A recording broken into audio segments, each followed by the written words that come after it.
Bonsoir à tous, merci d'être au rendez-vous de ce 20h à la une de l'actualité. Ce soir, menace sur la distribution de l'eau au Sénégal. Les travailleurs de la SDE comptent déclencher un mouvement de grève à partir du 13 octobre. Ils dénoncent la politique de la sourde oreille adoptée par l'État face à leurs revendications. Ils veulent 15% des parts de la société en charge de l'eau. Une marche sur 20 km, c'est ce qu'ont fait ce mercredi les populations de Kagit dans le département de Ziguinchor. Elles réclament de l'eau courante et de l'électricité, mais aussi le bitumage de la piste reliant leur localité à Djalang. Et puis le vol de bétail hante le sommeil des éleveurs de Sédhiou. Ils ont battu le macadam pour dénoncer ces forfaits accompagnés parfois de cas de meurtre. Pour eux, il est urgent de renforcer la sécurité dans cette partie du Pakao. La page internationale sera également de la partie.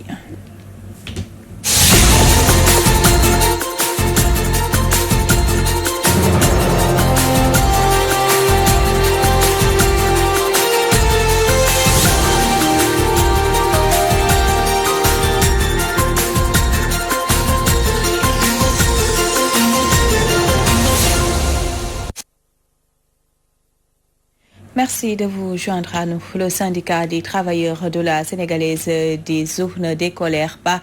Il compte aller en grève à partir du 13 octobre prochain. Eliman Diouf, secrétaire général du dit syndicat, et ses camarades veulent ainsi dénoncer l'attitude de leur ministre de tutelle, accusé de faire la sourde oreille face à leurs revendications. Eliman Diouf, que nous écoutons au micro de Moussa Sen.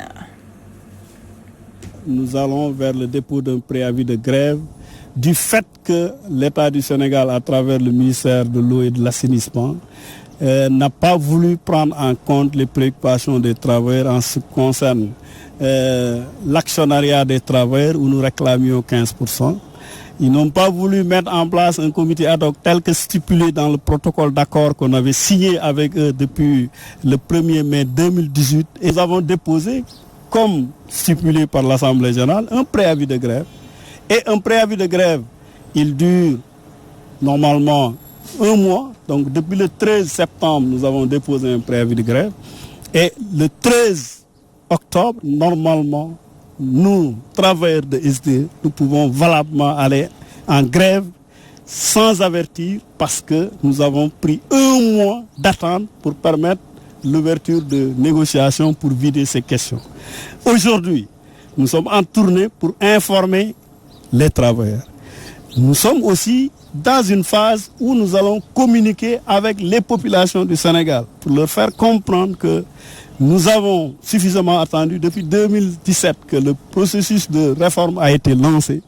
Le gouvernement a toujours procédé par un blocage des négociations avec les travailleurs. Ils n'ont jamais voulu discuter avec nous. Il a fallu qu'on aille en 2018 vers un préavis, jusqu'à aller vers 48 heures de grève pour qu'ils acceptent de nous parler et de signer avec nous un protocole d'accord. Aujourd'hui, on est à la phase finale de mise en œuvre. Ils sont en train de négocier pour Suez, ils sont en train de négocier avec la SDE, mais les négociations véritables qu'ils doivent mener avec nous, ils le bloquent et ils font comme si, par ailleurs, ils nous ignoraient.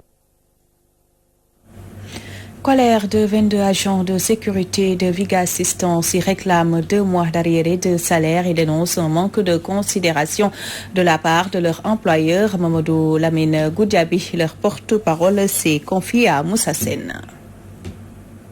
Nous avons un patron du nom Moussa Christophe Marty, je dis bien du nom Moussa Christophe Marty, qui est simplement un directeur adjoint au niveau de la Viga Assistance. Ce Moussa Christophe Marty parvient à détenir les salaires des travailleurs en disant quand les clients ne payent pas, je ne paye pas. Il y a des gens qui ont resté à peine 3 mois, 4 mois sans salaire. Jusqu'à présent, il y a des gosses qui courent 2 mois sans salaire.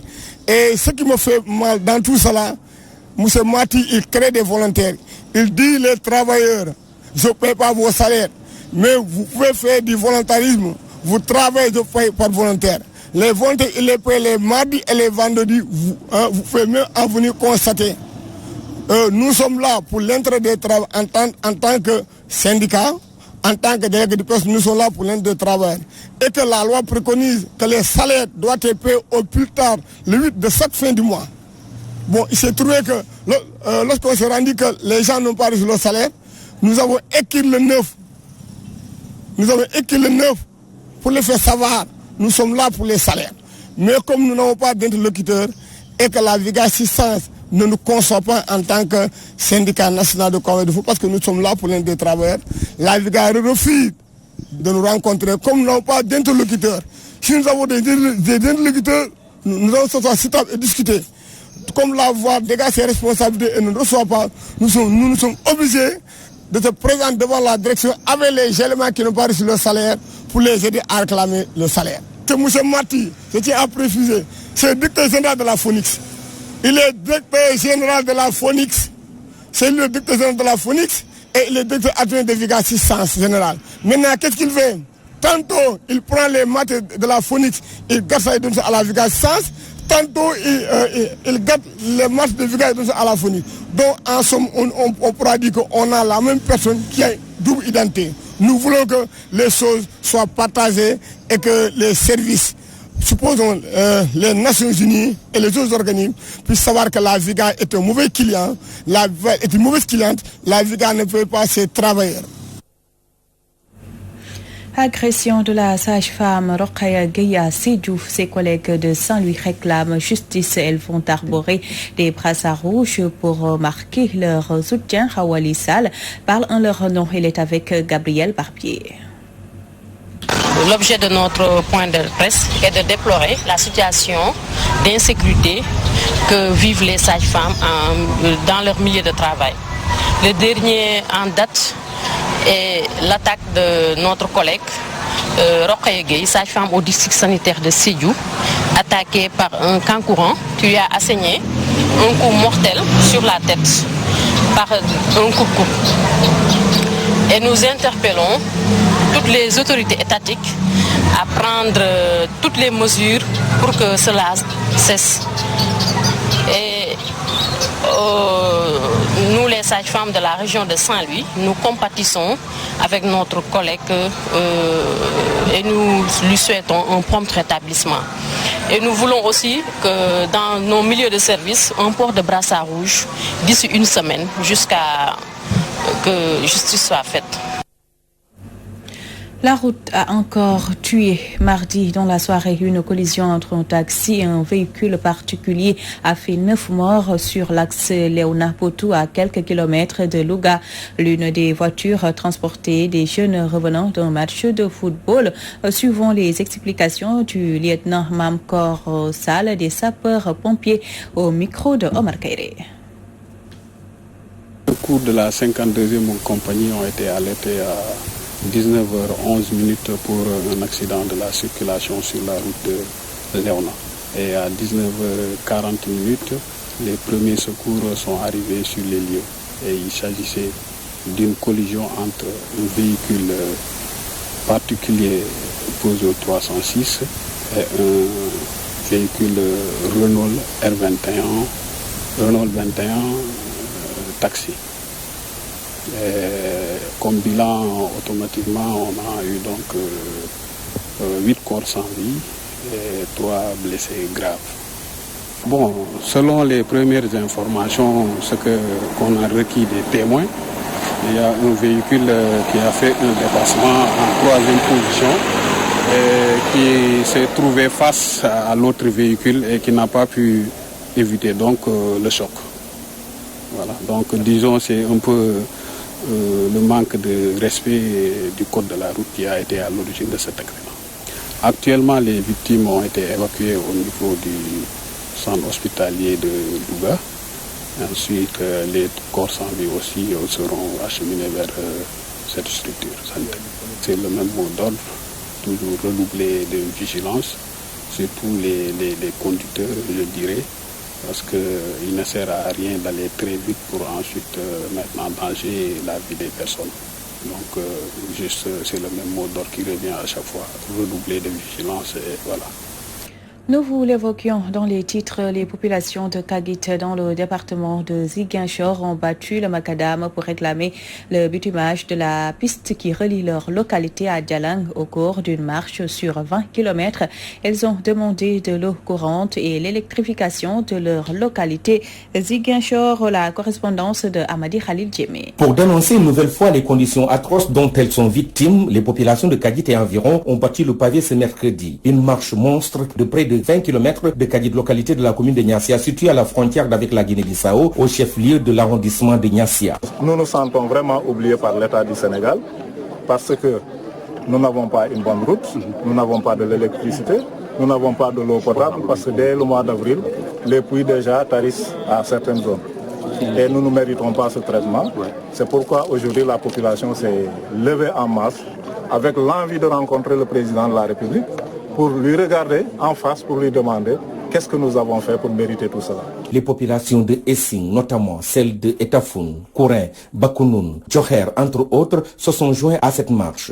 Une façon pour elles de réclamer l'attention de l'autorité devant les difficiles conditions d'existence auxquelles elles sont quotidiennement confrontées. Je m'appelle Yassine Sagna, je représente, je suis le président de la GFDE, d'autant plus que nous sommes voisins et que, comme nous avons l'habitude de dire, nous sommes unis et aujourd'hui nous sommes levés comme un seul homme pour porter ces revendications. Lançons un cri de cœur au président de la République, aux autorités étatiques, pour qu'ils puissent nous venir en aide.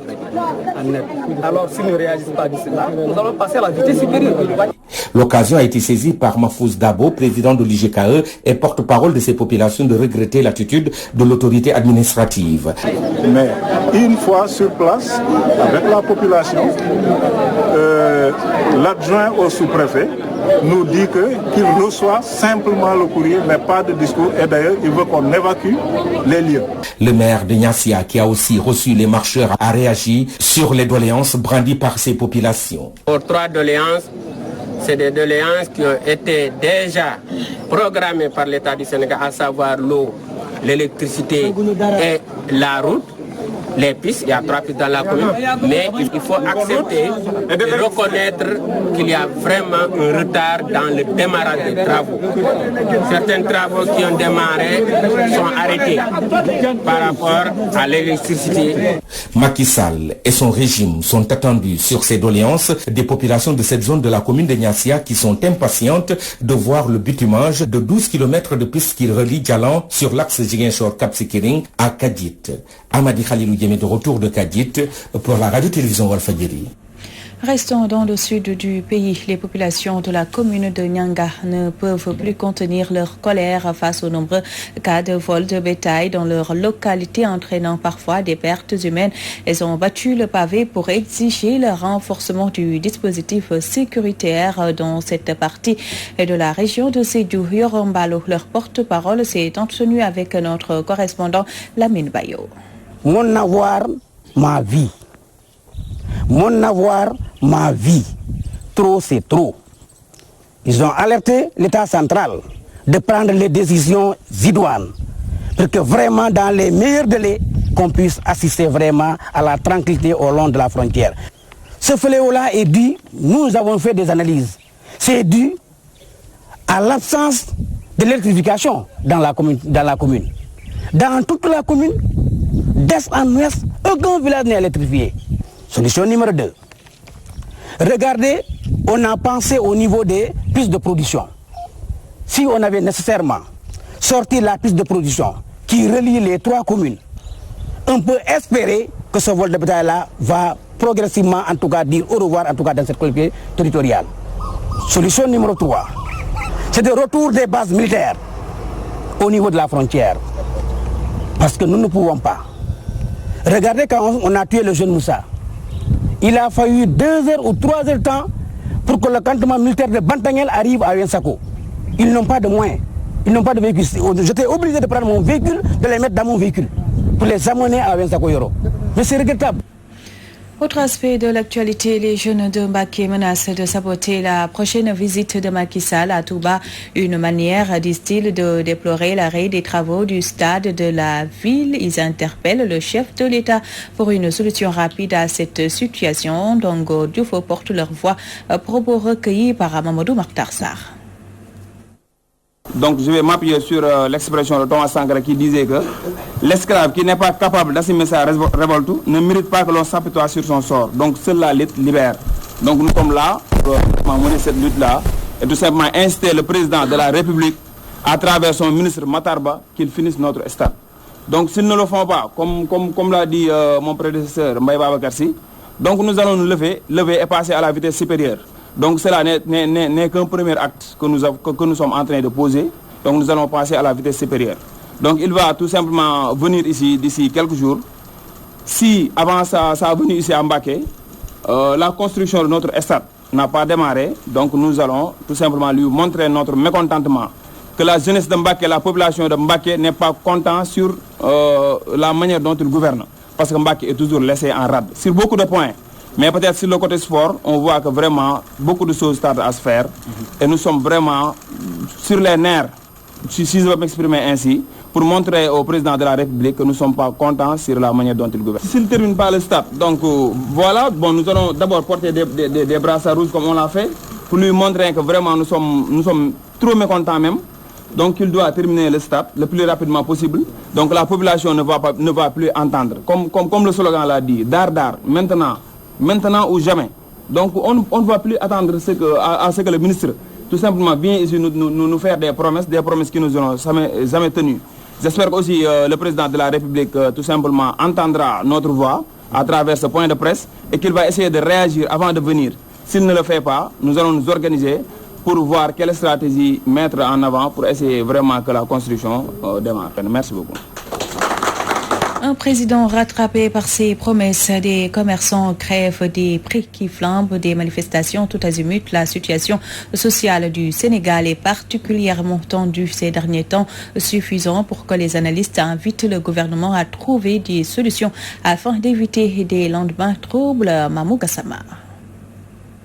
Après sa victoire lors de l'élection présidentielle de 2019, même pas un an de son quinquennat, le président Macky Sall est en mal avec la majeure partie des Sénégalais. Ceci est dû à l'inflation des prix, la dette publique, scandale des 94 milliards, déguerpissement, entre autres. Les citoyens rencontrés expriment leur mécontentement envers nos gouvernants.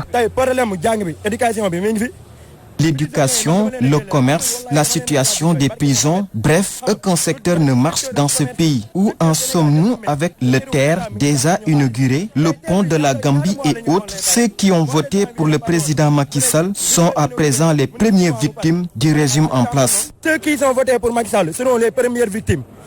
L'État du Sénégal se voile la face en faisant croire aux gens que tout va bien alors que rien ne va dans ce pays. Le gouvernement va appliquer la décision qu'il a déjà prise, qu'on le veuille ou non, et c'est nous qui allons subir les conséquences car les autorités et leurs familles sont en train de vivre aisément leur vie. Selon Mortala, le chef de l'exécutif est mal entouré.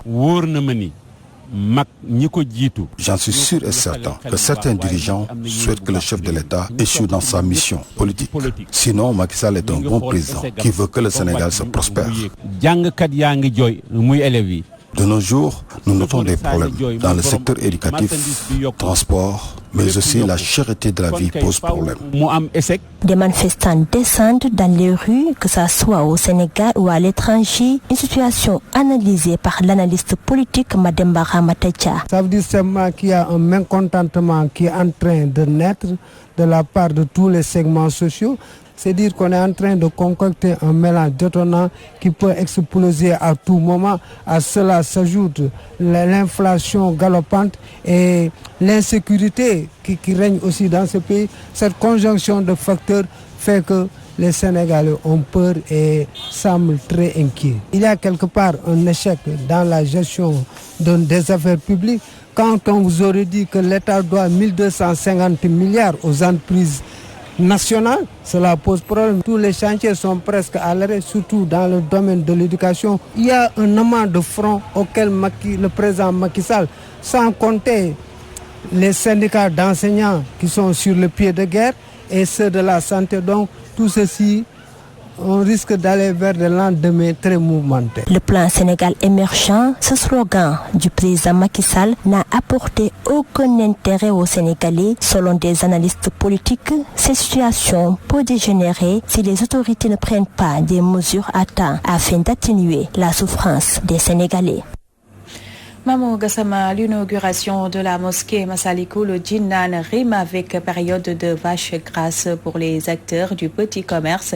Ils exposent leurs marchandises aux alentours de la mosquée et à 48 heures de l'événement, ils sont nombreux à se frotter les mains. Le constat de Moussa Sen. Baïlachat, chaussettes, chapelets, bonnets, entre autres, telles sont les marchandises exposées aux alentours de la grande mosquée de Massalikul Jinnan. Les commerçants se bousculent et font des va-et-vient pour vendre leurs produits aux fidèles disciples de Ahmadou Bamba en cette période d'inauguration de la mosquée. Je vends ces produits depuis longtemps. On voit même qu'ils sont très sollicités. C'est pour cela qu'on a exposé ici notre marchandise. Je peux même vous dire que ces produits restent une préférence des talibés. C'est l'événement qui le demande. Parfois, il y a des gens qui viennent mais ne s'habillent pas en mode traditionnel. C'est pourquoi on a préféré vendre ces habits à la disposition des talibés. Bathie Diouf est vendeur de Coran et des livres Hassaïd. Selon lui, Ahmadou Bamba était un disciple du Saint-Coran, ce qui justifie son choix en ce jour.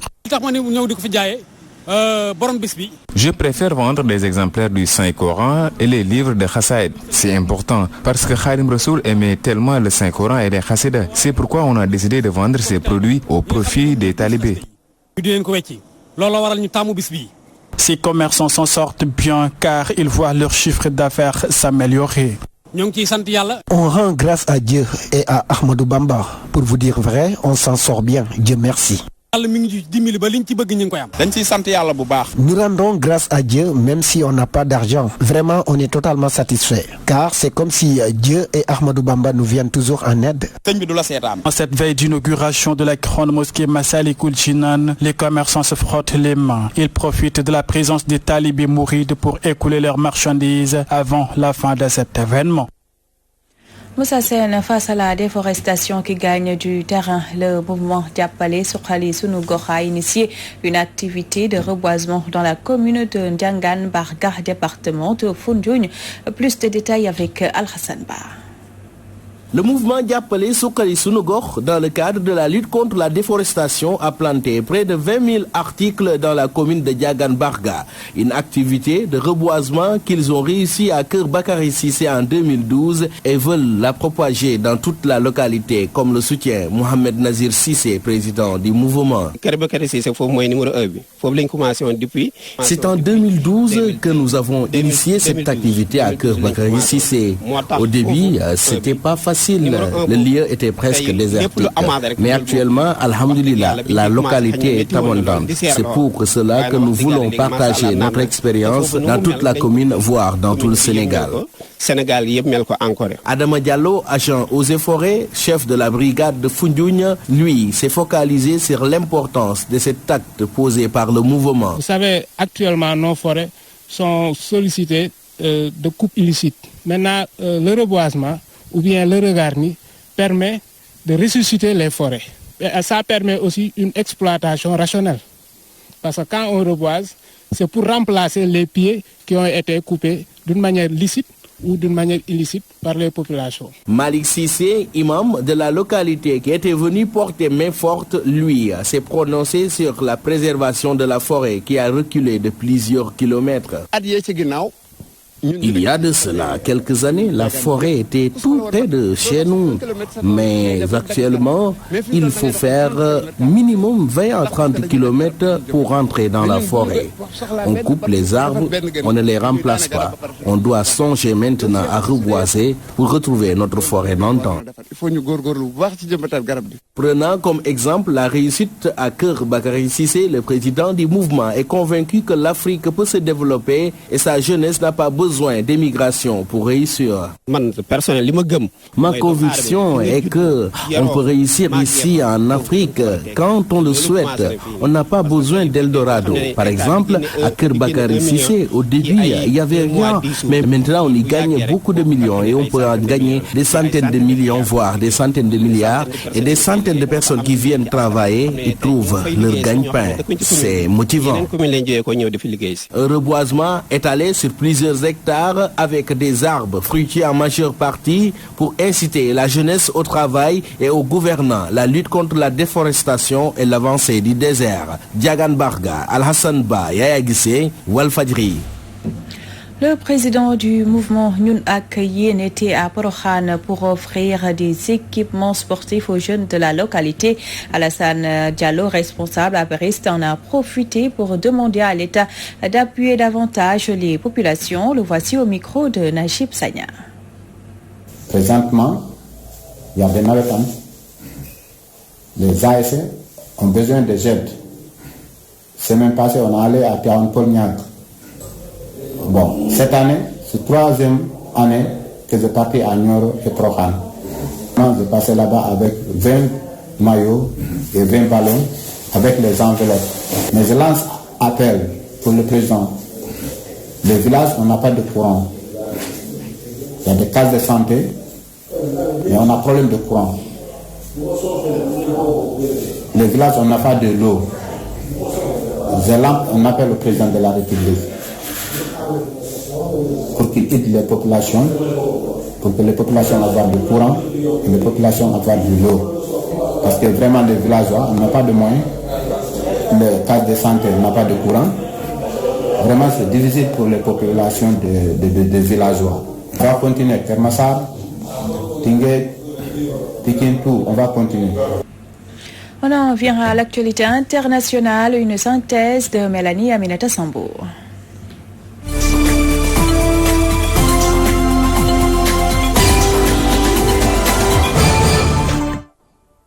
En Égypte, plus de 1000 arrestations après des manifestations anti-Sisi. Depuis vendredi, les autorités égyptiennes ont arrêté des manifestants, des journalistes et des militants politiques. Au total, plus d'1 millier de personnes. Ces arrestations interviennent au moment où l'entrepreneur égyptien Mohamed Ali, à l'origine des manifestations, a lancé un nouvel appel à descendre dans la rue. Au Burkina Faso, 6 civils ont été tués dans la commune de Zintaga, à environ 125 km de Ouagadougou. Selon des sources locales, ils ont été abattus par des hommes armés non identifiés. Cette attaque intervient au lendemain de 2 autres qui ont fait 10 morts dans 2 villages de la commune de Bourzanga, à environ 140 km au nord de la capitale. En République démocratique du Congo, selon l'ONU, plus de 900 personnes ont été victimes de violences sexuelles liées au conflit sur une période de 1 an. Selon le haut-commissaire adjointe de l'ONU aux droits de l'homme, Kate Gilmore, une grande partie des crimes a été perpétrée par les personnes censées protéger les civils, c'est-à-dire la police et l'armée. L'armée, quant à elle, nie ces allégations, affirmant qu'elle a mis en place des procédures pour enquêter sur les soldats soupçonnés d'avoir commis des violations des droits humains.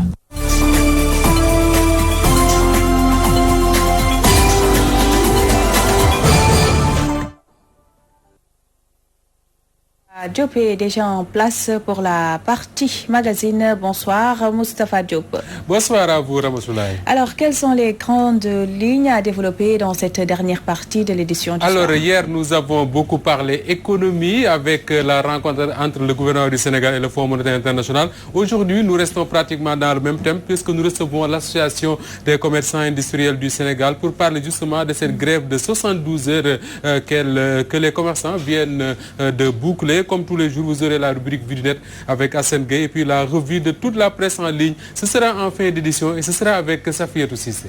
Rendez-vous dans quelques secondes, Moustapha Diop. Mesdames, Messieurs, merci d'avoir